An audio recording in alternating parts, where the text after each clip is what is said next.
Immigration sanctuary cities are holding firm against threats from federal officials, refusing to abide by aggressive deadlines to cooperate with federal immigration enforcement. But here's where it gets controversial. Some argue this stance undermines national security, while others see it as a vital protection of local autonomy. And this is the part most people miss. There's a fierce debate about who holds the true authority when it comes to immigration law. Recently, U.S. Attorney General Pam Bondi set a strict one-week deadline for sanctuary jurisdictions across the country to begin fully complying with federal immigration laws or face legal action from the Department of Justice. Several states, including Washington, have responded with unwavering defiance.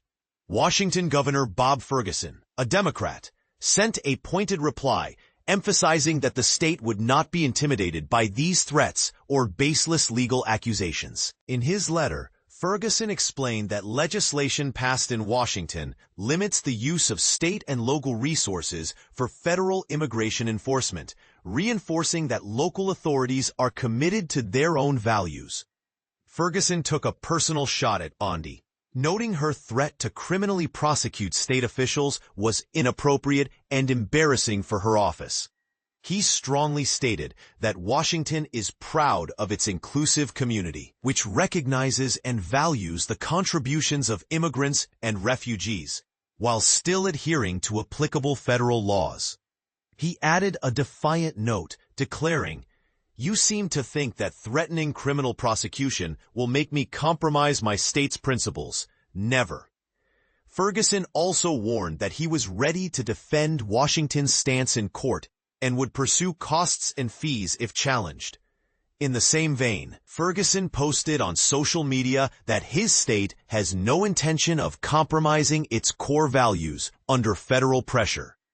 Bondi, on her part, announced she had sent notices to 32 mayors and 7 governors, giving them a week to comply or face Department of Justice action, including potential investigations and prosecutions.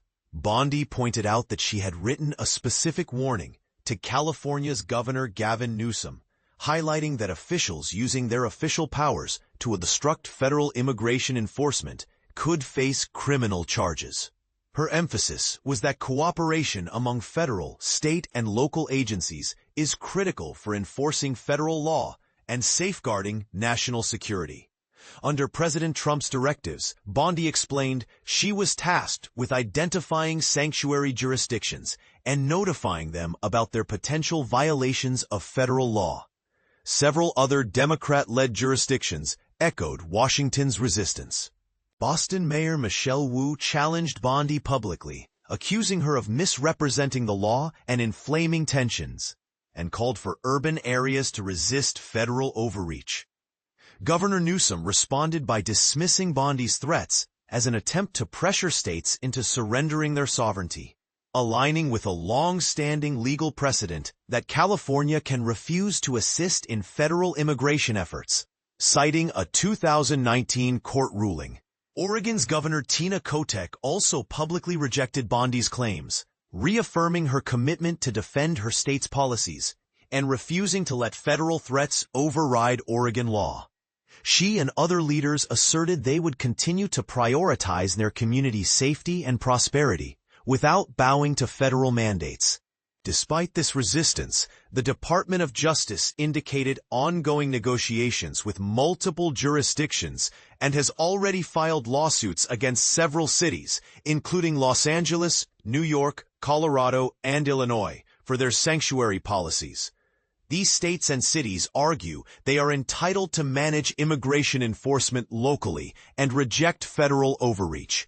Governors from Illinois and Colorado stated they're not sanctuary states, emphasizing their commitment to law and order and criticizing federal efforts to impose restrictions. Meanwhile, leaders such as Rhode Island's governor and Los Angeles's mayor have not issued responses by publication time. The clash raises provocative questions. Are states unfairly undermining federal authority, or are they defending local rights and immigrant communities? In an era of intense political polarization, who really holds the power to enforce immigration laws? The federal government or individual states. What do you think? Is this a necessary stance of sovereignty or an obstacle to national security? Drop your thoughts in the comments. This debate isn't going away anytime soon.